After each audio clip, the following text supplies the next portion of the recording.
This week, I am in the throes of getting into the swing of summer. I don't know how it happened, but I feel like I blinked and summer is here. The girls are home all day, every day. We're doing a VBS camp this week, and then they have a STEM camp through school that starts next week. So I always think we're going to have this like great, relaxation period and, no time. We're going to sit around and have all the time in the world in the summer. And inevitably, we get all our schedules get so filled up and we are busy and going, but it's been mostly good things. But lately, I have one of my daughters has been going through a really difficult time. And she has been going through some things that, as a mom, I really wish that I could just, snap my fingers or say the perfect prayer or say the right words, do the correct thing, and make her pain go away. But she's going through one of those things that I can't fix. No matter how much I hug her and love on her and encourage her, I can't make the situation just resolve itself. It's one of those things that really is going to take time and some grief and some processing. And this is just part of her journey.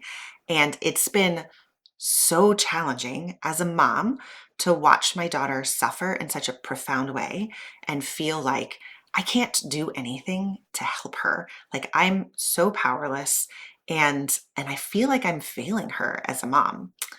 And I was connecting with one of my other mom friends who is in a completely different stage of life. She actually just had her second child. And so she is transitioning to the life of now having two kids and still only one of her and a baby who needs her overnight. And so she's more exhausted. And she is finding that her toddler is really struggling with the lack of time that she has for her, right? Like her toddler had been an only child up until a few weeks ago and had gotten all of mom all of the time and is now going through this period of transition of like, what the heck, mom? You used to give me all your time and attention, and now I'm fighting for your attention with this stupid baby who's taking over the world. Obviously, the toddler doesn't think quite like that, but we understand like that's kind of how things are going. And so she has been really struggling with this guilt of disappointing and letting down and hurting her toddler, which is completely understandable given the circumstances. And all of us parents who have more than one child, we know that pain of we can be fully present for one kid, but then if we are there and meeting their needs, it's very possible that another child's needs aren't being met. And then we start to feel like we are failing our kids. And so whether it's an external circumstance that we have no control over, but we still can't fix, or if it's, something that we feel like maybe we are a little bit more responsible for. It's our own time, our own choices of where we need to spend our time and give our attention and nurture a different child. I feel like this is a fairly universal experience as parents to feel like if our kids are suffering, if they are hurting, it means that we are failing them. And if we believe that, then that means that internally, there is this belief we have that our job is to make our kids happy and to feel good 100% of the time. And if we take the time to sit in prayer and really dissect that belief, I believe that most of us would come to the conclusion that, okay, that's not really our jobs, right?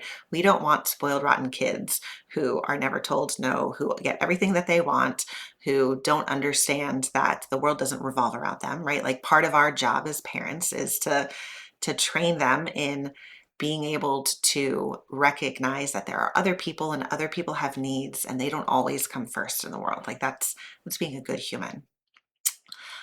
But while I was really struggling with this week with my daughter, I was praying and looking up at the crucifix on my wall, and I heard God just in my head, just a thought that came through.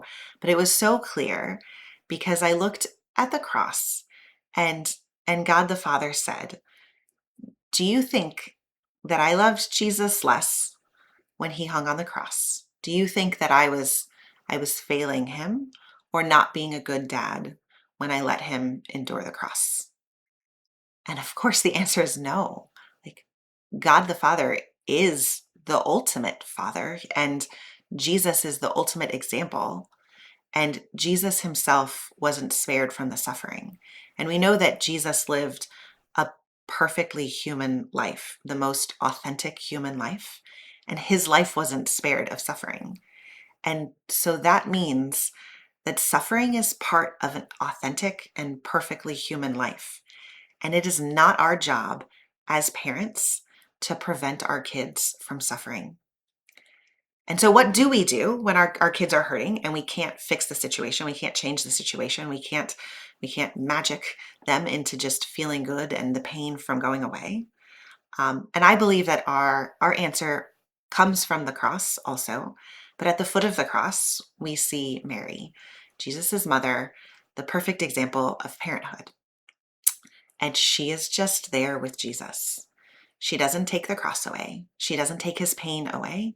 She doesn't yell at his persecutors. She doesn't try to change the circumstances, but she sits with him in his grief. She stays with him. She sees his pain. She honors his pain. She endures his pain in herself. And she brings that love and that companionship through the suffering that can make the suffering tolerable. Not go away, not be gone, not hurt, but when we are able to be present with our kids and encourage them and love them and sit with them and hold them in their pain and honor their pain and recognize the suffering that they're going through and recognize that we can't fix it, but we can be there with them, that in that way we are living our most perfectly authentic human life and loving our kids just the way that God the Father loves us. That's all I have for you this week.